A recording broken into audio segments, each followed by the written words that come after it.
A todos, agradezco en nombre del Centro de Oficiales estar aquí frente a una IVO. Y agradezco al señor presidente, el brigadier Gustavo Lema, que me haya permitido presentar al teniente coronel Richter. ¿Por qué digo que agradezco? Voy a empezar haciendo una reflexión sobre los héroes. Para nosotros nos es muy fácil recordar nuestros héroes en la historia de la patria. Y nos cuesta mucho recordar a nuestros héroes vivos. Por eso me emociona muchísimo poder compartir esta mesa. Y a su vez, quiero hacerles presente que esta deferencia tiene una razón especial para mí. Quien salvara la vida del teniente coronel en combate en una emboscada en Río Pueblo Viejo el 14 de febrero de 1975 a las 15:15 horas fue un compañero mío, teniente primero Héctor Cáceres, ascendido a capitán por nombre, y que hoy Tucumán lo recuerda con un pueblo que lleva su nombre. Por eso comencé diciendo héroes vivos y héroes muertos. Es nuestra misión, y en el COFA en particular, recordar a ambos héroes, porque lo importante de la vida es poder sentir la gratificación de sus actos y de su lucha y ser reconocido. Normalmente tenemos la costumbre de honras fúnebres de distintos lugares y matices, pero nos cuesta reconocer en vida a esas personas que merecen toda nuestra gratificación. Y digo del capitán Cáceres porque no dudó un instante, y él lo reconoce, el teniente coronel, en estar sobre su cuerpo, y una bala de fal de la emboscada del ERP le atraviesa su brazo izquierdo y queda en el corazón alojado, que lo mata instantáneamente y su cuerpo queda sobre el teniente coronel, su teniente, ¿de dónde lado?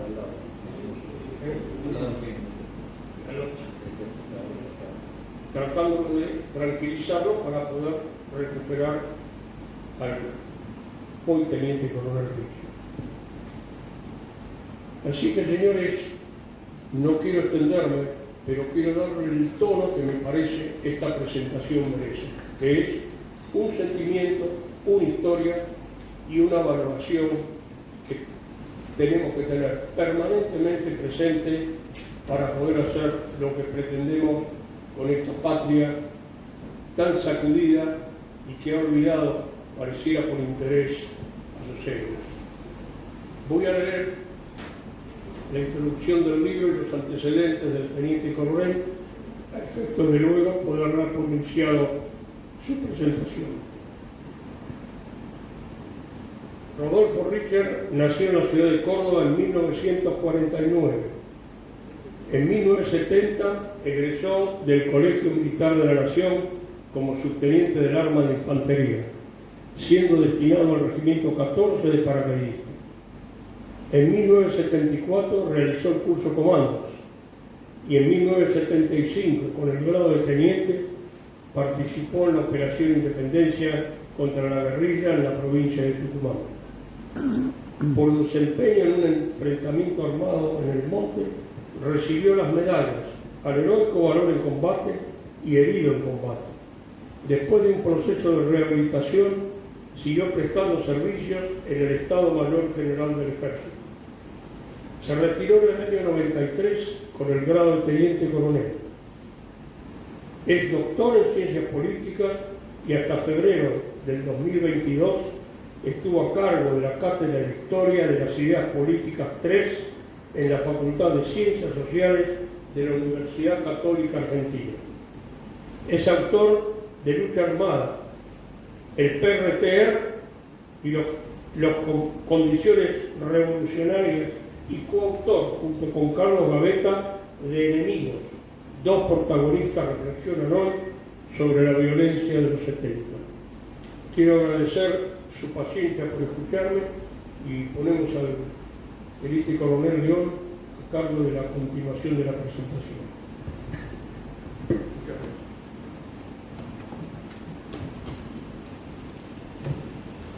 Muchas gracias.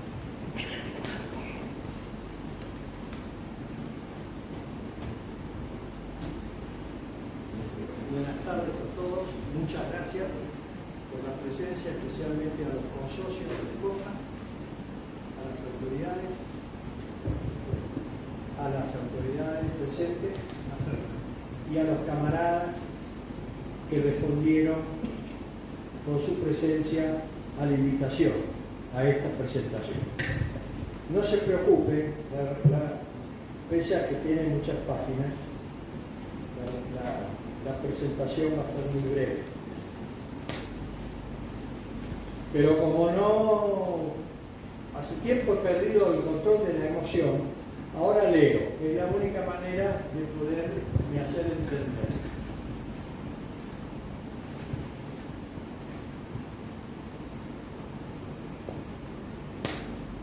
Los soldados, del latín solidatus, un poco de etimología. Sólido, de solidus, firme, macizo, denso, fuerte. Solidaridad, solidistas, enteros, homogéneos, compactos, unidos. Soldado, solidatus en latín, empleo de servicio militar. El militar de militis, de tirar piedras, los hospitas. El empleo básico en combate, que era retribuido con el solium. ¿Qué es el solium? Que era el sueldo en la moneda más valiosa de Roma, de oro, porque se pagaba ese servicio. ¿Qué servicio? Su disposición permanente a morir por la patria. Compromiso solidificado por la disciplina. Disciplina que regía y rige a quienes mandan con razón y justicia y a quienes obedecen con lealtad y confianza. Heroísmo que logra la disciplina aún en los lances dudosos que se aclaran por el honor. Eso es lo que aprendimos cuando éramos jóvenes en nuestros cuarteles. ¿Y por qué los soldados miran al cielo? El libro lo dice en muchos lugares, pero yo no tengo tiempo de leerlos. Porque cuando entran al colegio militar y al liceo militar, y me importa mucho hacerles saber a los liceístas que están acá, lo primero que nos enseñan es a levantar la cabeza, a recoger el mentón y mirar al horizonte. Y a mirar al cielo cuando cantamos Aurora, al subir la bandera. Y de noche, a detectar en el cielo la Cruz del Sur y el Puñal de Orión para orientarnos, para saber dónde está el norte y dónde está el sur. Ambas constelaciones son cruces simbólicas, como nos hace ver Richter. Simbólicas que ante el peligro de muerte, ante la desorientación o la desolación, las criaturas del hemisferio sur, creyentes o no, consultamos al misterio de la creación. Por eso los soldados miran al cielo. Por eso, antes de combatir, de vivir o morir, los soldados miran al cielo. Porque el cielo es la esperanza que da sentido a la vocación y al juramento profesional ante la patria de seguir constantemente su bandera y defenderla hasta perder la vida. Y me he referido a la tapa nada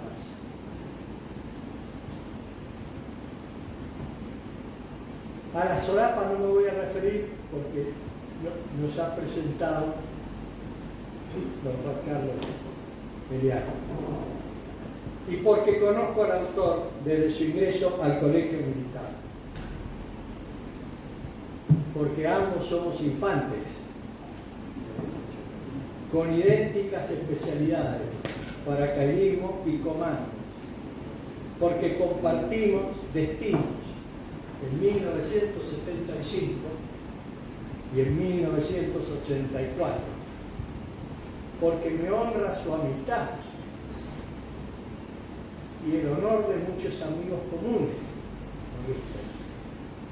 Desde hace más de 20 años participamos juntos en emprendimientos culturales, educativos y sociales, inclusive en este centro de oficiales.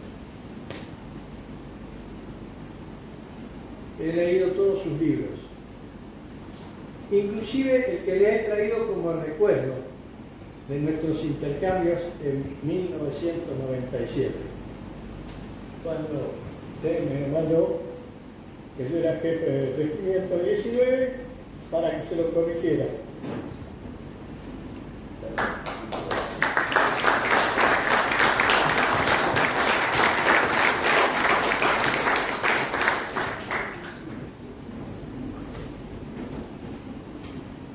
Hice esta expresión porque solo me referiré muy brevemente a lo que íntimamente me ha revelado su lectura. 3 lecturas, y es el libro que más veces he leído en tan poco tiempo. 3 lecturas. Desde hace 2 semanas, porque yo me enteré del libro hace 2 semanas. Me enteré que lo habían presentado en la UCA y dije no puede ser que no lo presentemos acá, y gracias a Dios lo tenemos. Entonces solo me referiré a lo que me revela y entusiasma de su lectura. Y lo voy a decir y les va a llamar la atención. Su idoneidad en un tiempo en que no hay idoneidad. Su idoneidad como comando en 1975. Donde fue para asesorar a la conducción de una de las fuerzas de tarea, porque era comando, era idóneo, sabía lo que tenía que hacer, y cómo tenía que combatir, y por qué. No lo sorprendió a Richter ese combate. Su idoneidad en el servicio de Estado Mayor en 1984. En la lucha de reivindicación de Malvinas, no nos vamos a olvidar nunca de lo que se hizo ese año. Y hay presentes acá, con alegría los veo, que participaron en esa temprana reivindicación del año 84. Argentino, no te rindas, se empapeló en todo Buenos Aires. No voy a hablar de los libros publicados ese año. Como profesor universitario, y su idoneidad como profesor universitario, hasta el 2022. Y actualmente, y discúlpeme si no lo sabía, o si lo sorprendo, su idoneidad como líder intelectual en defensa común, en paz interior, en unión nacional, en salvaguarda de la independencia y de la soberanía territorial. Y lo digo porque son idoneidades muy ausentes en las jurisdicciones de su territorio, o en los responsables de velar por ello en las distintas jurisdicciones de nuestro territorio. Y voy a fundamentar su idoneidad también en las referencias del libro. porque aparte de mi conocimiento personal y de la lectura que he hecho, queda evidente esa idoneidad en las referencias que pone a disposición del lector. Y uno nunca lee, siempre lee el texto. Señores, tiene referencias bibliográficas, 26 de libros y publicaciones, muchas de las cuales fueron de jefes revolucionarios. 40 entrevistas, varias de las cuales fueron con revolucionarios o familiares directos. 79 siglas de carácter institucionales, 26 militares, 17 de organizaciones revolucionarias, 17, 23 técnicas de carácter internacional, 5 y jurídicas, 3. O sea, que ha fundamentado muy bien con material ajeno al que él escribió para consulta de todos nosotros. Idoneidad, como dije, difícil de reconocer en las jurisdicciones constitucionales de todo el territorio argentino, que son responsables de nuestra independencia y soberanía. Sus agradecimientos en el libro a tres señoras, fundamentalmente a su hermana, una caracterizada diplomática que sin duda ha intervenido directa o indirectamente en el enriquecimiento de esa idoneidad de Richter. En su prólogo de entrada, Richter nos muestra el heroísmo argentino en los 2 siglos pasados, desde Riobamba, en principio, el heroísmo extremo de Lavalle y de sus hombres, de sus granaderos, en la operación de independencia, en Malvinas y en la Tablada. Cada una de estas 4 da para un libro por separado. La virtud de este libro es que los une y vincula ese homenaje al heroísmo extremo en combate en todas ellas.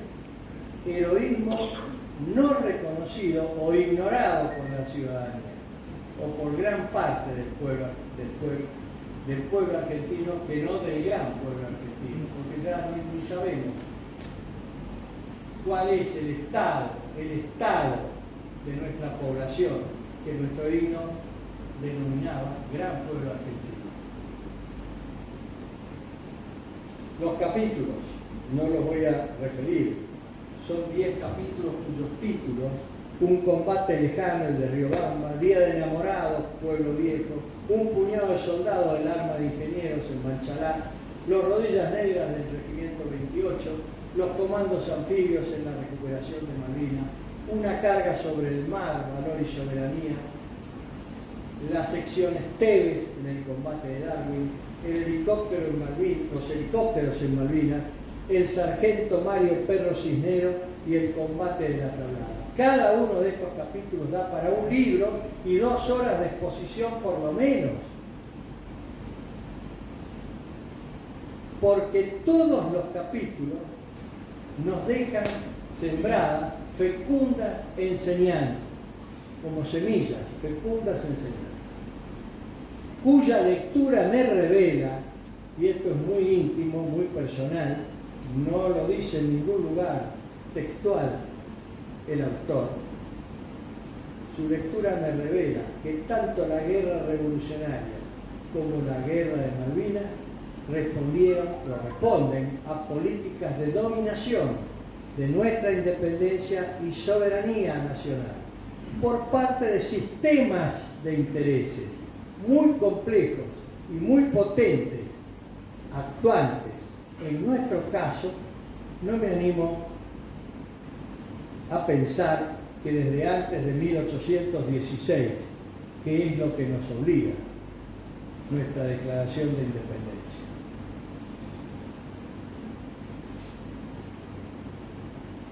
En su final nos pregunta si cumplimos nuestra misión. Nos pregunta como para ponernos nerviosos. Usted pregunta si cumplimos nuestra misión. Le voy a contestar en forma personal, Si estoy y estamos aquí es porque sentimos que aún la procuramos cumplir,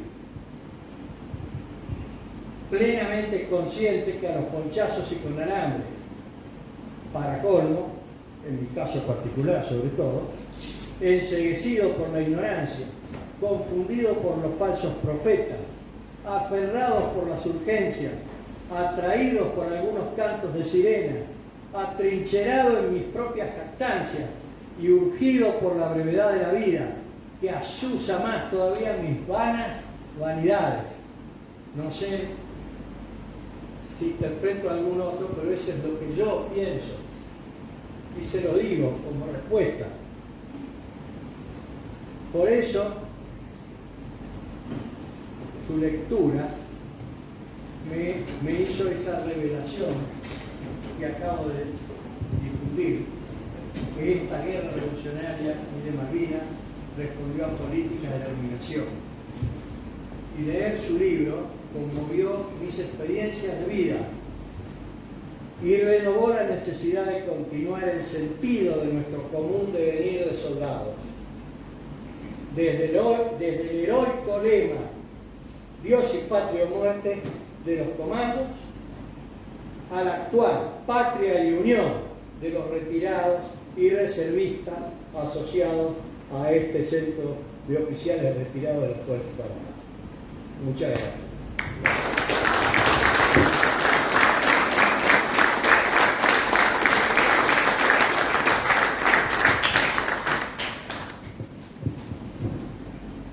¿Se escucha bien? Sí.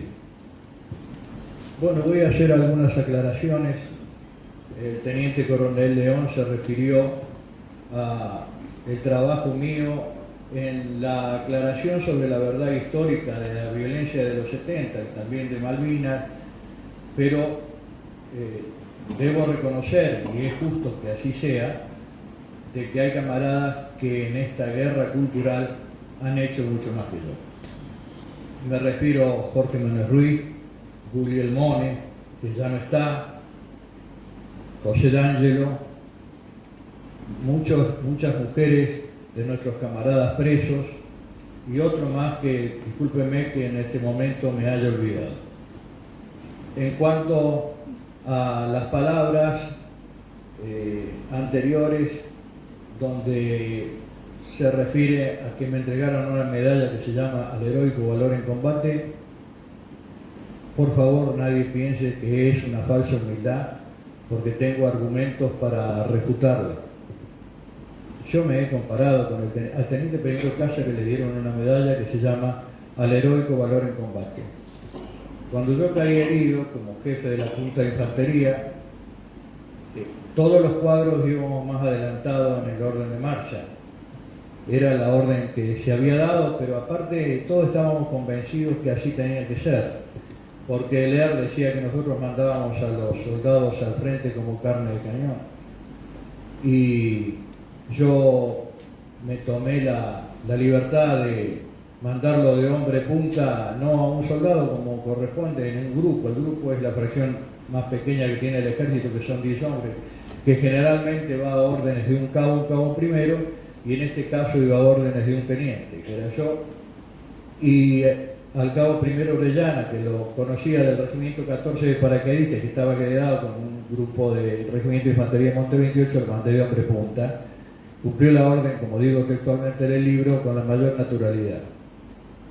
Y todo lo que yo vi, para mí el combate del Pueblo Viejo no es un recuerdo triste, sino que es un recuerdo que me agrada, porque no vi defeccionar a nadie.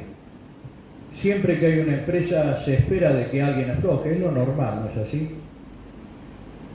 Todos los ejércitos del mundo, por más buenos que hayan sido, todos los ejércitos del mundo siempre han tenido un porcentaje muy pequeño, insignificante de cobardes o de timoratos. Pero yo en ese enfrentamiento no vi ninguno, y ese es el orgullo que siento, no por mí, sino por el ejército argentino y los hombres que ahí estuvieron. Ahora, cuando yo caí herido, un poco por la imprudencia de la juventud un poco por ese deseo equivocado tal vez de demostrar los comandos, somos una élite y tenemos que ir al frente y demostrarlo. Nos jugó una mala pasada a los dos, a Cáceres y a mí. Ahora, cuando Cáceres abandona su posición, comete un error de tipo técnico, porque a mí me podrían haber rescatado cuando el avance progresara.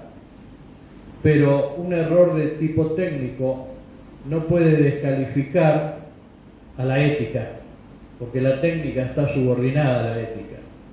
Y la ética del teniente primero Cáceres fue ir a rescatar a un camarada, y al hacerlo, yo alguna vez dije, tiró una moneda para arriba, Caro Cruz. No, tiró un dado para arriba. Y creo que una o dos caras lo favorecían, y las otras caras del dado era, estás muerto. Y lo vi morir al lado mío. Quédate tan crío que ya te saco, me dijo. Ahí nos tiraban a matar.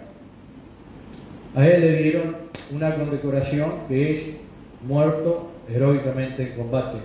Yo simplemente comparo lo que yo hice y lo que él, y a mí eso no me corresponde. Seamos sinceros, ha habido en las entregas de medallas, tanto en la lucha contra la subversión como en Malvinas, una verdadera subjetividad que la tienen todos los ejércitos del mundo. Cuando terminó la guerra de Malvinas, el agregado aeronáutico norteamericano en la Argentina le entregó al comandante en jefe de la Fuerza Aérea su corazón púrpura, porque había sido herido en Vietnam, y dijo, esta es la única medalla sobre la cual no se puede objetar. Las únicas medallas que no se pueden objetar son herido en combate y muerto en combate, salvo cuando el acto heroico es tan superlativo. Aparte, no hay una definición de heroísmo. ¿Qué es el heroísmo? Es el acto de un valor superlativo. Pero ¿cuál es la diferencia entre lo que es y lo que no es superlativo? Muy bien, lo de Cáceres sí fue un acto heroico, y lo demás, yo lo digo, ¿qué valor tengo? Sí, lo demostré, pero a ese nivel no he llegado. Y vuelvo a decir, no es falsa humildad. Yo no concuerdo con algunos valores del mundo moderno, porque el mundo moderno es demasiado igualitarista, y en el afán de ser igualitarista mezcla la Biblia con el calefón, como dice ese famoso Tango 1, ¿no? Entonces, por esa razón me dieron esa condecoración, pero no me hubiera sonrojado si me hubieran dado otra, ¿no? Es así. Alguna vez dije, si yo hubiera combatido en la Edad Media tan descalificada y de la cual deberíamos rescatar algunos valores, como el honor, por ejemplo, tan descalificado hoy en día, si yo hubiera combatido en la Edad Media, seguramente el premio hubiera sido un camarada, me hubiera dado 2 palmadas en el hombro. Y punto. Pero combatí en la modernidad, que en muchos aspectos nos deslumbra, y en otros aspectos, es decir, nos da una desesperanza, ¿no? Ese es el mundo moderno en el cual vivimos. Bueno, además, vuelvo al combate de Pueblo Viejo, todos los que estuvieron ahí, yo no vi a nadie que no tuviera valor. Luego quiero hacer una aclaración. El combate de Pueblo Viejo no fue una emboscada, fue un combate de encuentro. La equivocación suya, que se ha repetido muchas veces, se debe a que fue tan sorpresivo que cuando terminó el enfrentamiento, tanto de un lado como de otro, los guerrilleros creían que nosotros lo habíamos emboscado a ellos, y quienes no hicieron las preguntas que tenían que haber hecho a la punta de infantería, creyeron de que ellos nos habían emboscado a nosotros. O que fue una emboscada de oportunidad. Bueno, lo que yo vi es que fue un combate de encuentro. Bueno, paso. ¿Cuál es la finalidad de este libro? Rendir homenaje a los hombres que murieron por la patria en las 2 guerras que tuvimos a fines del siglo XX. La guerra revolucionaria, que ha sido negada, y la guerra de Malvinas. no hubo el debido reconocimiento a estos hombres que murieron por la patria, se los ha olvidado, se los ha negado en muchas oportunidades. Peor aún, vemos que sí han sido elevados a la categoría de héroes algunos terroristas. En la ciudad de Buenos Aires, no sé si todos están enterados, hay una estación de subte que se llama Rodolfo Walsh. Rodolfo Walsh era un intelectual, un hombre de una cultura muy buena, era inteligencia de Montoneros, cuando Montoneros puso una bomba en la Superintendencia de Seguridad Federal, donde hubo 22 muertos y 60 heridos. Él es el responsable de esa bomba junto con los otros jefes montoneros que hicieron el planeamiento. Bueno, está homenajeado en una estación de subte. La pregunta es, ¿por qué no hay un debido reconocimiento? La primera respuesta es que la única política de Estado que hubo desde 1983 hasta la fecha es la condena y el desarme de las Fuerzas Armadas Argentinas. Hay sobradas muestras.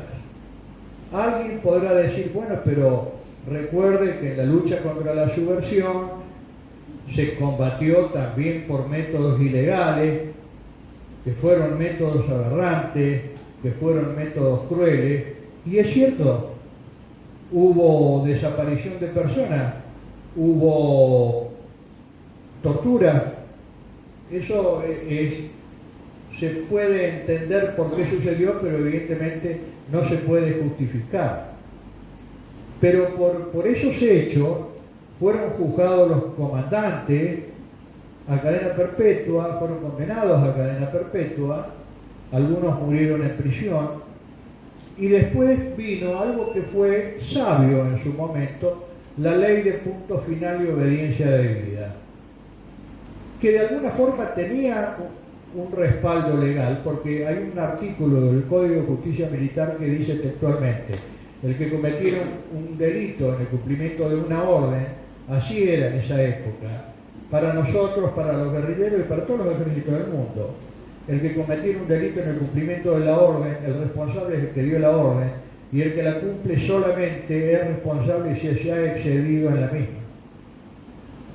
Bueno, esas leyes de punto final y obediencia debida, que favorecía a jóvenes oficiales y también a guerrilleros y terroristas, en el año 2003 esas leyes fueron derogadas y comenzó un juicio donde ya se violaban los principios elementales del derecho, aplicando leyes con carácter retroactivo. Ese Código de Justicia Militar fue derogado con carácter retroactivo. También se puso de manifiesto la figura de lesa humanidad, definición aplicada también con carácter retroactivo, aparte de una serie de abusos que sería muy largo enumerar. Hoy en día el oficial que es procesado o acusado ya está de antemano condenado a cadena perpetua. Y los juicios, a partir de la derogación de la ley de punto final y obediencia debida, ya llevan 20 años. Los juicios de Nuremberg, después de la Segunda Guerra Mundial, donde hubo millones y millones de muertos, no llegaron al año de duración. Y acá tenemos 20 años. Este es el oportunismo de una clase política decadente. No tiene otra explicación. Muy bien. Cuando terminó, mejor dicho, en 1983, cuando cae el gobierno militar y comienza esta política de Estado, que es la condena y el desarme de las Fuerzas Armadas, que trae aparejado también la descalificación, la falta de reconocimiento, etcétera, etcétera, hay dos valores que son descalificados, que es el patriotismo y el honor. El patriotismo fue presentado como sinónimo de prepotencia militar, de chauvinismo, y duró mucho tiempo esa descalificación. Y también el honor. Recuerdo que el diario Clarín, en 2 páginas, preguntó qué es el honor y una serie de personalidades respondieron al respecto. Un filósofo de izquierda, no recuerdo el nombre, dijo: me huele mal eso del honor, me huele a militar, a mal, me huele mal y me huele a militar. El general Balsa defendió el honor de una forma que yo considero anodina, porque para poder defender el honor hay que definir lo que es el honor. Reconozco que yo durante muchos años no podía enunciar una definición categórica sobre el mismo. Lo aprendí en la facultad recién, de un gran profesor que dijo: honor es el respeto a la propia condición. Un zapatero puede ser honorable si el trabajo que hace no lo hace por una paga, sino por el respeto a su condición de un buen hombre. Eso es honor, y no otra cosa. El honor de un militar es que actúa. Una vez escuché a un oficial instructor, que era un buen oficial instructor, pero ahí se equivocó, cuando le dijo a un camarada mío que se había desempeñado como jefe de sección en un ejercicio, dijo, y se había desempeñado muy bien, dijo: para eso le pagan. A mí me cayó mal lo que dijo, pero no lo podía explicar muy bien. Después entendí, ¿no? Es decir, no es por eso le pagan. La persona que hace solamente algo por la paga, no hay honorabilidad. Es decir, tiene que haber un respeto a la condición de lo que esa persona es o debe ser. Y eso fue descalificado. Las consecuencias están a la vista. Hoy tenemos una conducción que no cree en el patriotismo, que lo sigue descalificando y por supuesto no cree en el honor. No voy a dar nombre, no tiene sentido, lo vemos a diario, nos indignamos a diario, y eso sucedió ya en 1983. Muy bien. Después, ¿por qué se derogó la ley de punto final y obediencia de vida? Por un pacto que hubo entre el líder del Centro de Estudios Legales y Sociales, Horacio Berbisky, montonero, sospechado de ser uno de los autores de la bomba en la Superintendencia de Seguridad Federal. Bomba que en cantidad de muertos equivale a la que se puso en la Embajada de Israel. En cantidad de heridos no, porque en la Embajada de Israel hubo más heridos. Sin embargo, en el día de hoy, cuando se habla de los atentados, los grandes atentados que hubo en la Argentina, se nombra 2, AMIA y Embajada de Israel, y no se dice absolutamente nada del que pusieron en la Policía Federal. Yo admiro a la comunidad judía que pelea y que no ha permitido que olvide de esas 2 bombas, ¿no? Y a todos los que han acompañado a la comunidad judía, porque en definitiva es una bomba a los argentinos, no a la comunidad judía en especial. No digo nada de los policías porque les han tapado la boca y no pueden hablar, ellos no pueden hacer manifestaciones. Entonces han tenido que soportar de que ellos hayan sido excluidos de la historia en eso que tuvieron que sufrir ellos, sus camaradas y los familiares de sus camaradas. Muy bien. El Centro de Estudios Legales y Sociales hace un pacto con Néstor Kirchner. Néstor Kirchner sube a la presidencia con el 22% de los votos. No está legitimado. Menem se va del balotaje, entonces no le permite alcanzar el 50 y pico de los votos que hubiera alcanzado con el balotaje. Entonces Néstor Kirchner dice: yo necesito más poder para hacer lo que hizo, que ya sabemos lo que hizo y lo que siguen haciendo. Entonces hace este pacto con la izquierda. ¿Qué le da la izquierda a Kirchner? No lo va a criticar en todas sus políticas. La izquierda nace con la Revolución Francesa, con Babet, ¿no? Lo ejecutaron, porque claro, la Revolución Francesa era una revolución burguesa, comandada por burgueses. Un Babet se adelantó en proponer el comunismo, lo ejecutaron. Muy bien. Pero desde esa época hasta el día de hoy, si hay banderas que la izquierda siempre agitó, aunque no solamente la izquierda la ha agitado, es primero la lucha contra la pobreza. Tenemos 40% de pobres y nuestra izquierda está callada la boca. La educación es desastrosa, otra de las banderas de la izquierda está callada la boca. Los pobres no tienen médico, no tienen enfermera, no tienen salud, la izquierda está callada la boca. ¿Qué le dieron a cambio? Le dieron el manejo de los derechos humanos, que después se convirtió en el negocio de los derechos humanos, ¿sí?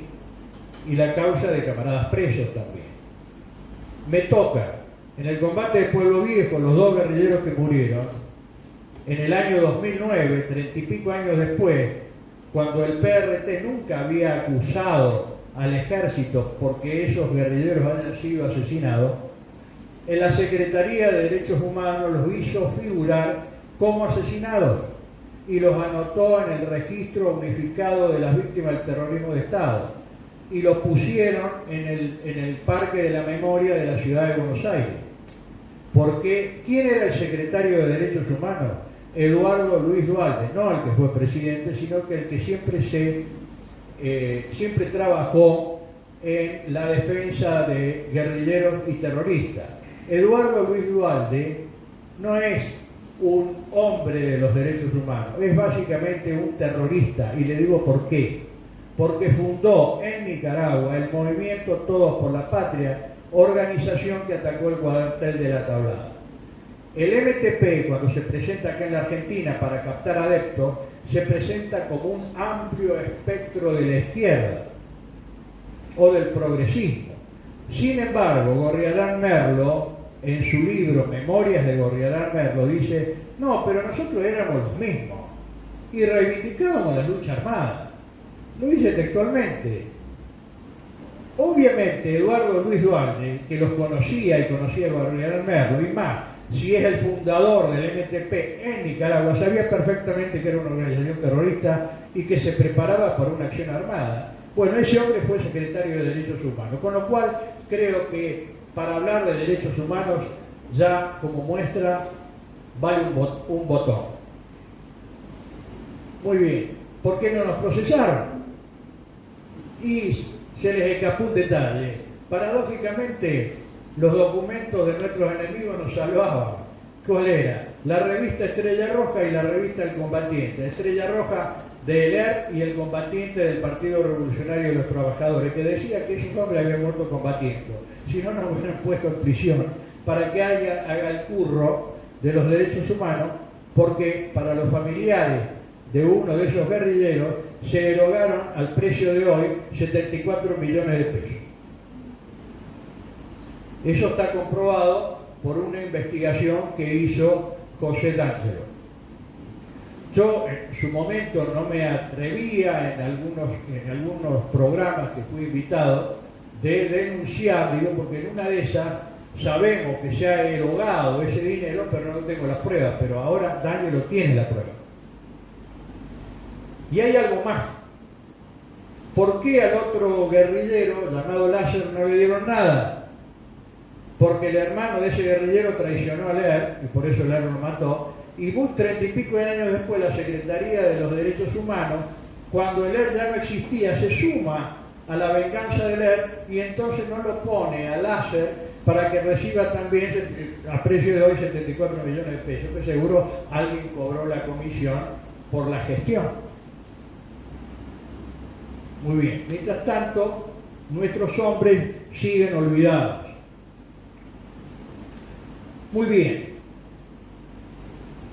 Entre ese pacto entre Berbisky y Néstor Kirchner nace el famoso relato, la historia falsa de la violencia de los 70, que tiene 4 columnas. La primera, no hubo una guerra revolucionaria. Si vemos la cantidad de personas inocentes, que no eran ni policías, ni gendarmes, ni militares, que las organizaciones armadas mataron, me voy a referir a 2 porque hubo muchas, pero hubo 2 que aglutinaron a todas, que fue el PRTR, Partido Revolucionario de los Trabajadores, Ejército Revolucionario del Pueblo, que el PRT, si bien se fundó en 1965, el Ejército Revolucionario del Pueblo se fundó en el 70 y en el quinto congreso ellos dicen textualmente: la guerra revolucionaria ha comenzado en la Argentina, estamos en ella metidos hasta el pescuezo, palabras textuales. En el mismo año, Montoneros, que es la otra organización, se presenta ante la sociedad matando al general Aramburu, ambos en 1970. Si bien camadas anteriores han participado en la lucha contra la subversión, 1970 es el año en que mi camada egresó del colegio militar, es decir, que nos tocó todo. Por supuesto, muchos camaradas antes que nosotros también les tocó todo. Y algunos que no les tocó, por suerte, ellos hubieran querido participar y simplemente dio la casualidad que en cada hecho importante la superioridad lo había destinado en un lugar donde el enfrentamiento o el problema no estuvo, ¿no? Con lo cual, alguien que pueda decir yo no combatí, no le podemos decir absolutamente nada, porque en definitiva fueron guerras chicas, pero fueron guerras. Aparte, el tribunal que juzgó a los comandantes declara que en la Argentina hubo una guerra revolucionaria, condenó a los comandantes y después dijo, acá hubo una guerra revolucionaria. Muy bien. ¿Quiénes son los que al día de hoy nos siguen agrediendo, nos siguen descalificando, nos siguen ocultando a nuestros muertos, a nuestros héroes, que siguen recordando las violaciones a los derechos humanos y nunca nos van a reconocer ningún mérito? Es todo el espectro político argentino, casi todo, sin excepción, de los cuales no lo condeno ni me produce indignación de que la izquierda sea uno de las partes de este espectro que vive descalificándonos. ¿Por qué no me causa indignación? Porque hace más de 150 años lo dijeron. Las Fuerzas Armadas son el último sostén del Estado. ¿Y qué es el Estado para el pensamiento marxista? El Estado es el órgano de opresión de una fuerza por otra. Eso lo dijo Engels. Palabras textuales, la definición de Estado.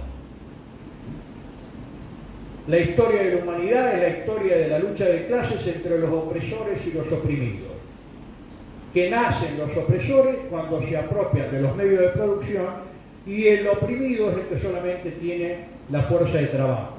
En esa concepción puramente materialista de la historia, definida por Marx cuando dice no es la conciencia lo que determina la vida, sino la vida lo que determina la conciencia, pero la vida para Marx son las condiciones materiales de vida.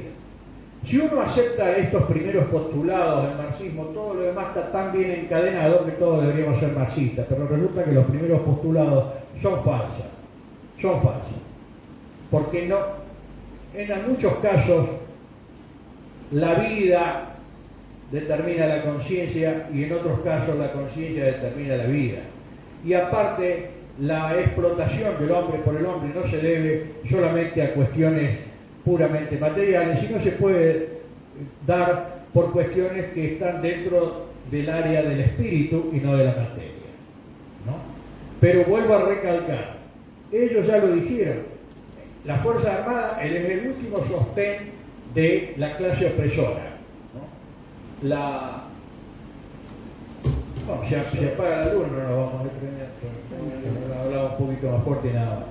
Entonces, el Estado es el órgano de opresión de una clase por otra, las Fuerzas Armadas, el último reducto y la defensa del Estado hay que destruir. Lo que sí me causa indignación, que los dos partidos mayoritarios, el peronismo y el radicalismo, que se supone defienden la Constitución, que defienden la libertad, que defienden las diferencias que puede haber en cualquier nación, no sigan agrediendo y que se hayan convertido en oportunistas. Vamos por partes. El peronismo nació como un partido, podríamos catalogarlo de populismo de derecha con una gran influencia fascista, ¿sí? Pero la izquierda en la Argentina hace muchísimos años dijo: nosotros no podemos triunfar si no es a través de un movimiento nacional. Pero el único movimiento nacional existente es el peronismo. Entonces, entremos en el peronismo. Infiltración. Y luego, apropiémonos de la conducción del peronismo y lo trasladamos a la izquierda. Muy bien. Esa estrategia tuvo un éxito fugaz durante el gobierno de Cámpora, que duró un mes, que el gobierno de Cámpora estaba copado por Montonero. Y duró un mes hasta que Perón lo retó a Cámpora, siendo Cámpora presidente, con esa famosa frase que dijo: ¿qué me ha hecho Cámpora? Me ha llenado de zurdos y maricones el gobierno nacional. No dijo maricones, pero bueno, me interesa. Y a partir de ese momento se produce dentro del peronismo un enfrentamiento entre el peronismo ortodoxo, fiel a Perón, especialmente el área sindical, y un peronismo armado que hasta cierto punto era peronista, porque lo que querían era que Perón se pusiera a la cabeza de un movimiento socialista, algo que Perón nunca lo hizo. Y terminaron enfrentándose. El primer enfrentamiento que fue armado fue la matanza de Seiza. La matanza de Seiza, ¿qué fue? Se pelearon por el palco la ortodoxia peronista y los montoneros, a los tiros. Y hubo una matanza porque entre medio de ese tiroteo murió un montón de gente que no tenía nada que ver. Pero con el pasar del tiempo, estas dos fracciones peronistas se ve que dijeron: muchachos, si queremos ganar las elecciones no nos peleemos más, juntémonos todos. Y entonces ahí termina un ideario, una ideología, un proyecto, y simplemente se convierte en un aparato puramente electoral donde se busca el poder por el poder mismo. Entonces, cuando tenemos un partido político donde busca el poder por el poder mismo, cuando ya el patriotismo ha sido descalificado, cuando el honor ha sido descalificado, ¿por qué nos vamos a extrañar de lo que está pasando en la Argentina en el día de hoy? Es la consecuencia lógica, es decir, 1 más 1 es igual a 2. Y hasta que no se reflote el patriotismo y el honor, seguiremos en la decadencia más y más y más, probablemente hasta desaparecer como nación. Espero que no. Todavía creo en minorías, Una vez iba con este doctor que me enseñó la definición de honor, íbamos a dar una clase equivocadamente, una clase sobre marxismo, a un curso de comando que recién había terminado. El curso de comando es tan desgastador que, por supuesto, el curso había terminado, nadie los escuchó porque ya habían logrado lo que habían logrado. Es terrible el curso de comando, ¿no? Y lo digo cuando mi curso de comando no fue el de los más largos. Bueno, pero íbamos en el coche y yo le dije: una cosa, doctor, yo quiero al ejército, pero me doy cuenta de que en realidad estoy queriendo a una parte del ejército. Como diciendo, hay una parte a la cual soy fiel, a la cual admiro, son mis referentes.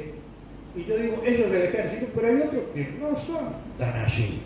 Me dijo: no se preocupe, la filosofía occidental,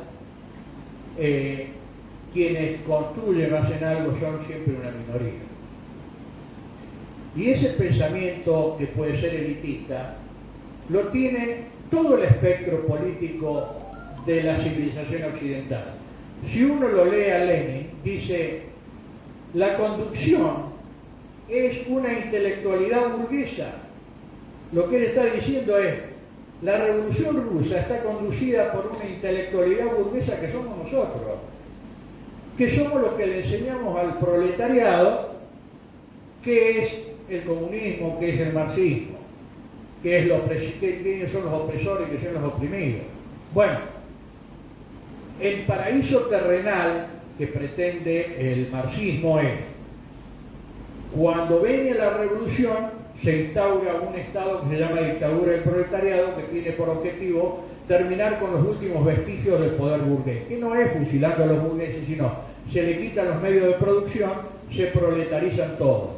Como ya no va a haber dos clases sociales, va a haber una sola, no va a haber opresores ni oprimidos, desaparece el Estado y vivimos en un mundo idílico donde no hay la relación de mando y obediencia. Es el paraíso en la tierra, es una religión, el marxismo es una religión sin Dios, o mejor dicho, con un Dios que son los hombres, pero no Dios.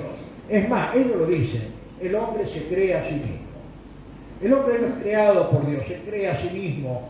Cuando el hombre transforma la naturaleza, transforma la realidad, se está transformando a sí mismo. Claro, pero ¿por qué nunca salieron de la dictadura del proletariado? ¿Por qué nunca llegaron a una sociedad sin Estado? Porque esa intelectualidad burguesa, que era la élite de la revolución, siguió siendo toda la vida la élite, siguió siendo toda la vida la oligarquía. Por eso vemos hoy personas que se dicen de izquierda, que luchan por los derechos humanos, etcétera, etcétera, y se han convertido en la nueva oligarquía argentina. Antes los acusaban a los del campo, le decían la oligarquía vacuna. Por lo menos esos hombres y esas mujeres del campo trabajaban y producían. Pero estos son unos zánganos. Y hay que enseñarle al pueblo argentino qué hay que hacer con los zánganos. Mi viejo, que era gringo, se le ocurrió un día poner en el techo de casa 2 colmenas. Y una de las colmenas entró en crisis y tuve la suerte de ver qué pasaba cuando una colmena entra en crisis. En esa maderita que es como la pista de aterrizaje de las ovejas para entrar a la ranura, vi a 3 abejas obreras arrastrando un zángano, más grande es el zángano, y el zángano hacía esfuerzos terribles para no salir de la colmena, porque fuera de la colmena está muerto. Y nosotros estamos gobernados por zánganos. La nueva oligarquía es eso, vive del Estado. Y no hemos hecho nada todavía por sacarlo de la manera que deben salir. No es así. No hablo de un golpe militar, porque nunca creí en un golpe militar. Mejor dicho, creí cuando tenía 17 años en el del 66.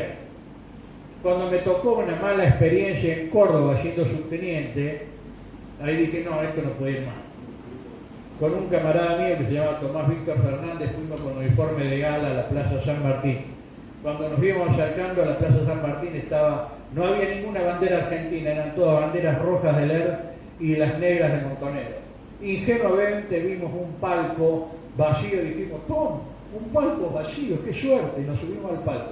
No, el acto que nunca había empezado, estaba vacío porque la gente se estaba yendo, el desfile militar se suspendió, la asunción de Obregón Cano se suspendió, y un grupo apareció gritando Perón evita la patria socialista en forma amenazante, es decir, nosotros.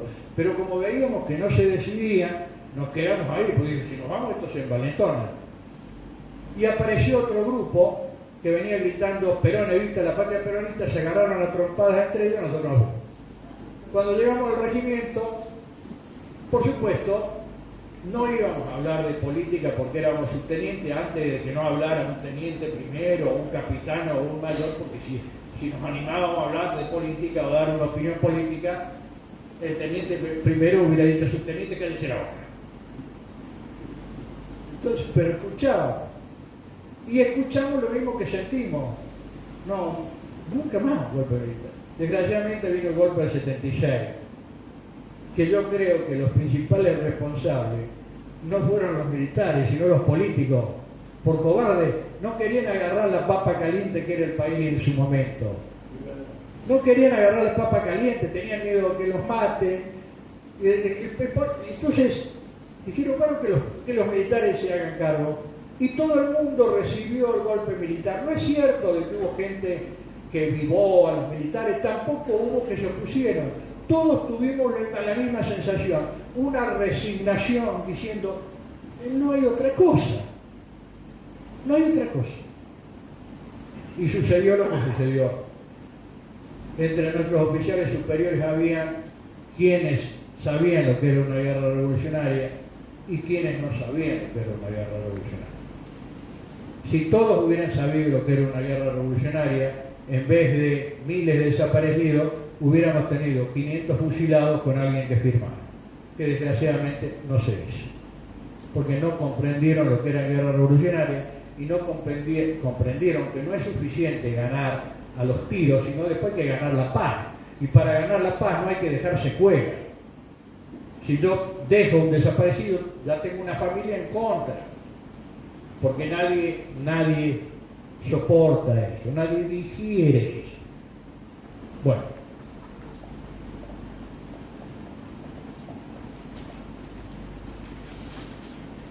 me ayuda a memoria, discúlpenme, porque por ahí uno siempre Bueno, así como en el peronismo fue infiltrado, el radicalismo también fue infiltrado, porque el radicalismo tiene su ala izquierda y es profundamente hostil a las Fuerzas Armadas.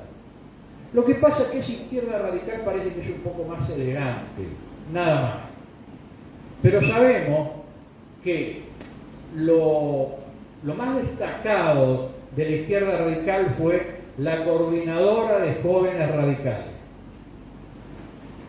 que fue esta coordinadora.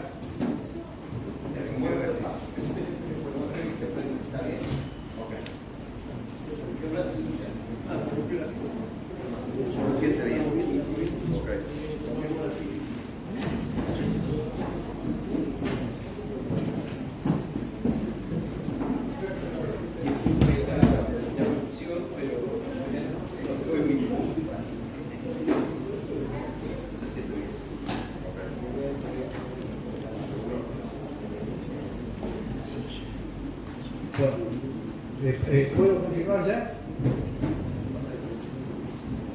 La coordinadora radical, que es una intelectualidad radical de izquierda, que tiene una forma dialéctica de interpretar la realidad, pero no es una dialéctica hegeliana. No es una dialéctica donde lo que evoluciona dialécticamente es el pensamiento, es la conciencia. No, es una dialéctica materialista, es decir, es la vida lo que determina la conciencia y no la conciencia lo que determina la vida. La dialéctica de la coordinadora es una dialéctica marxista.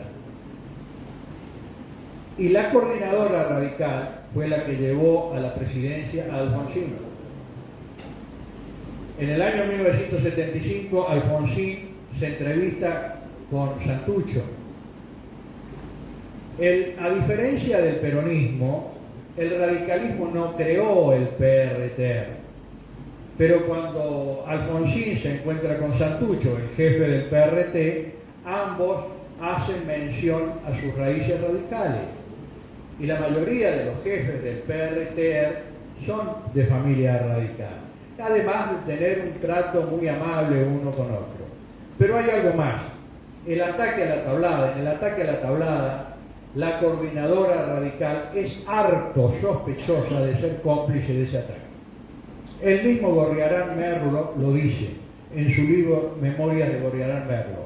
Antes del ataque a la tablada, Gorriarán Merlo, que fue el jefe, el que condujo el ataque a la tablada, estando en la Argentina en calidad de terrorista prófugo, se entrevistó con el ministro del Interior, que era el Cotino Siglia, y con Gil Lavedra. La mayoría de las entrevistas, dice Gorriarán Merlo textualmente, las hice con el Cotino Siglia y Gil Lavedra.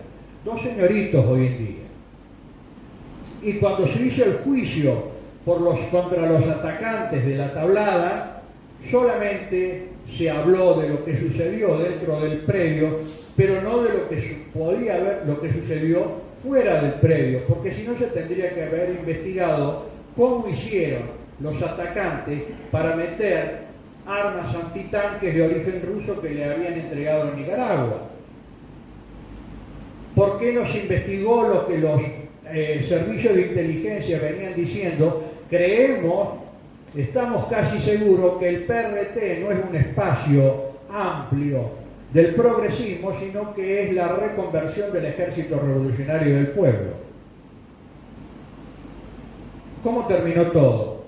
Bueno, ya sea con un gobierno peronista, con un gobierno radical, todos los condenados del MTP, muchos a cadena perpetua, quedaron en libertad indultados, y hoy en día el único preso es el jefe de la fuerza que recuperaron la tablada.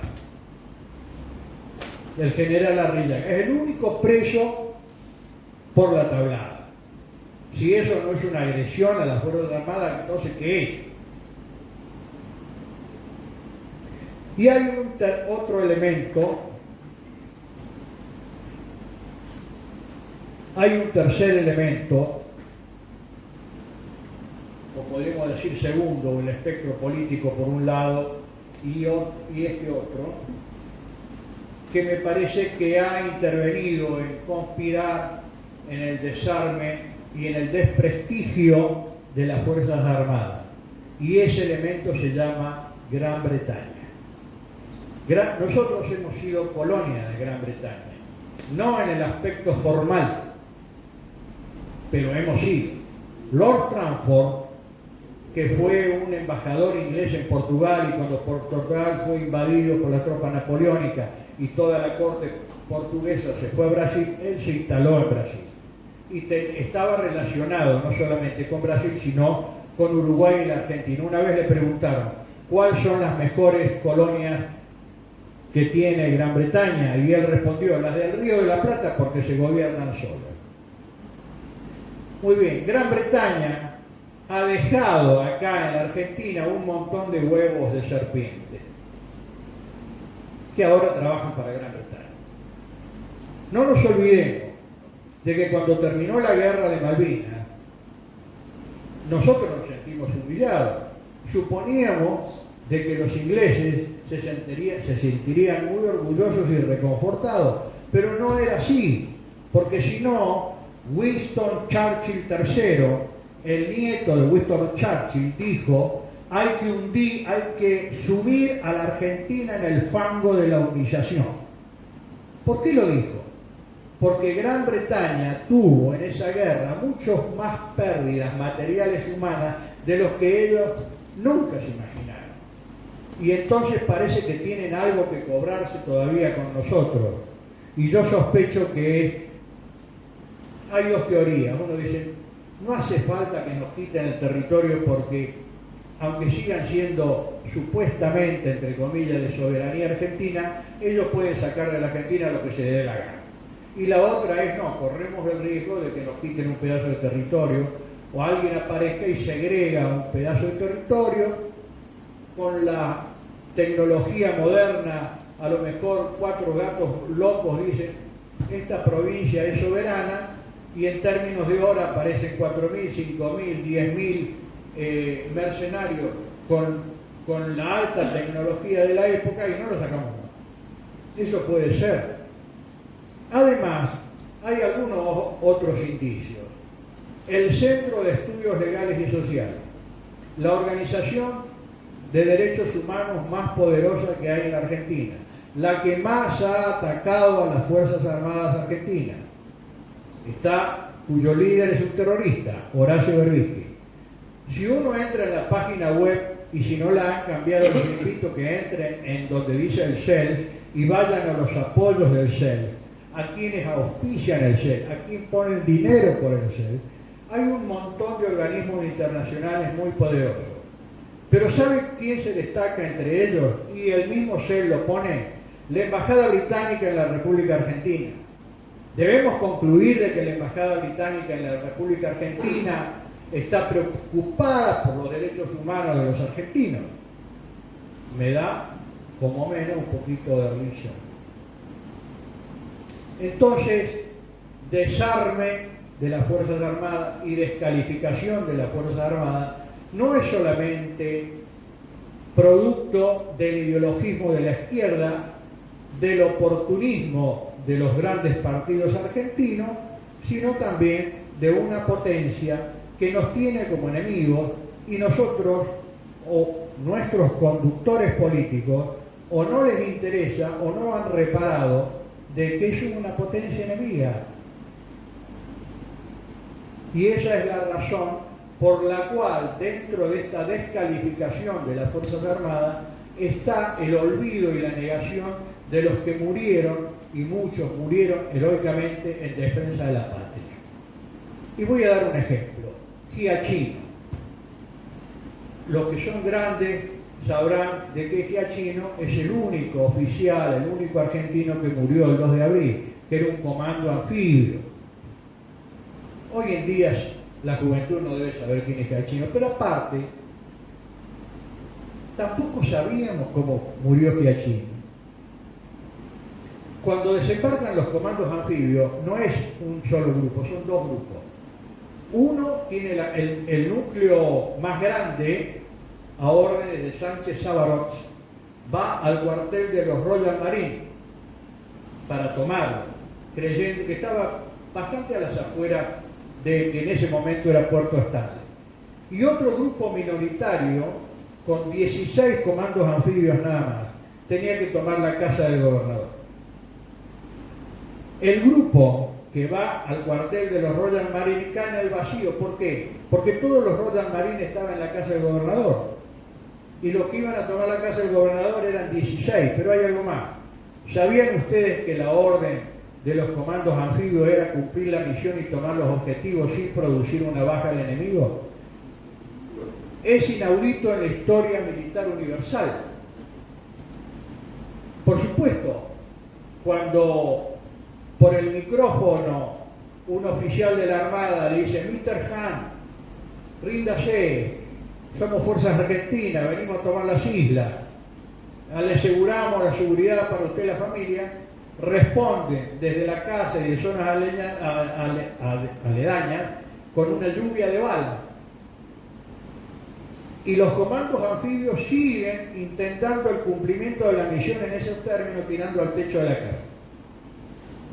Y ahí Giachino, como tenía un alto concepto de lo que era el cumplimiento de la misión, le dice a su segundo, Álvarez, que fue quien me dio todos los detalles de cómo fue esa operación, que fue impecable, en general fue impecable. Giachino le dice, Álvarez le dice: señor, están todos acá. Él había visto las troneras, había visto toda la defensa, los camiones y los bultos que todavía no habían sido entrados en la casa del gobernador. Y Giachino insiste: pero tenemos una misión a cumplir.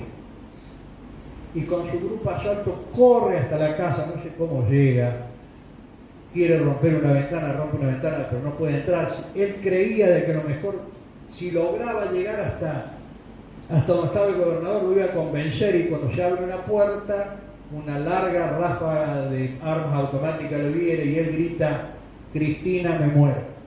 Cristina era la mujer, y él se dio cuenta que se iba a morir porque un disparo le dio en la femoral y estaba sangrando mucho, y sabía que no había tiempo.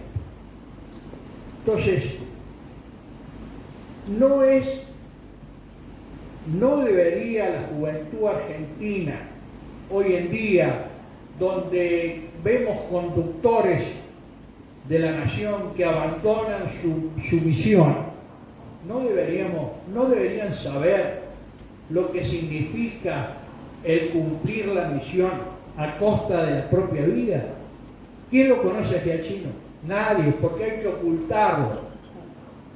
Porque si yo no le llego a la suela de los zapatos a Giachino, ni a Esteve, ni a Cáceres, ni al soldado Maldonado, ni al soldado Freddy Ordóñez, ni al subteniente Verdina, los tengo que ocultar, porque estoy muy debajo de ese nivel ético. Y esa es la razón por la cual las Fuerzas Armadas están como están. Y nos han hecho algo más, nos han humillado cuando nos han puesto como ministro de Defensa a un terrorista.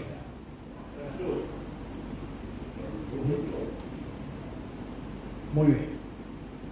Entonces, y me voy a referir a algo que se refirió el teniente coronel León, porque es para hacer una pregunta a nosotros mismos, y está bien que quedemos en la duda si los que estamos vivos hemos cumplido la misión, porque cuando estamos en soledad y nos acordamos de nuestras épocas de subteniente, teniente primero, yo me acuerdo muchas veces que tenía que hacer algo y no lo hice, o no lo hice bien, ¿no? Entonces nosotros teníamos la misión de de a un ciudadano convertirlo en soldado y a un soldado convertirlo en paracaidista. Y me pregunto hasta el día de hoy si realmente lo hicimos bien, si cumplimos realmente la misión. Muchas veces la cumplimos, muchas veces no la hemos cumplido muy bien. Entonces, cuando uno ve sobre todo que al lado de uno alguien muere, arriesga toda su vida para que uno esté vivo, ¿cómo no me voy a hacer esa pregunta? Y el libro termina con estas palabras. Cuando recuerdo a nuestros camaradas que murieron combatiendo, me he preguntado si los que sobrevivimos hemos sido consecuentes con esos sacrificios, si cumplimos debidamente con la misión. No la misión particular de aquel día en que ellos se fueron para siempre, sino la misión permanente, sagrada, la que está vigente durante toda la vida del soldado, aquella que un 20 de junio, cuando éramos muy jóvenes, juramos emocionados y a viva voz frente a la celeste y blanca. ¿Cumplimos con la misión? Solo Dios lo sabe. Eso es todo.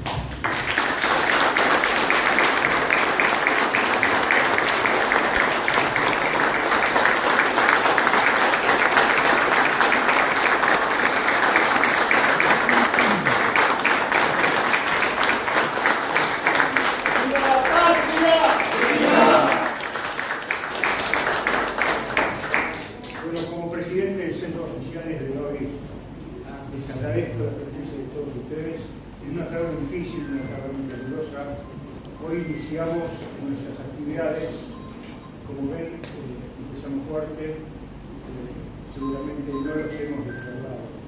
Muchas gracias, Señor, por recordarnos que hubo otra guerra, una guerra que indudablemente tuvo muertos, tuvo prisioneros, tuvo desaparecidos, pero también tuvo héroes.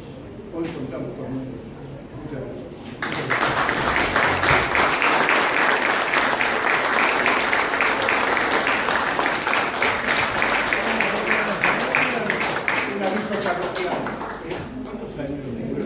El libro sale 3.000 pesos. Tenemos libros para vender y el Señor muy gentilmente seguramente se los va a dedicar a gente. Gracias por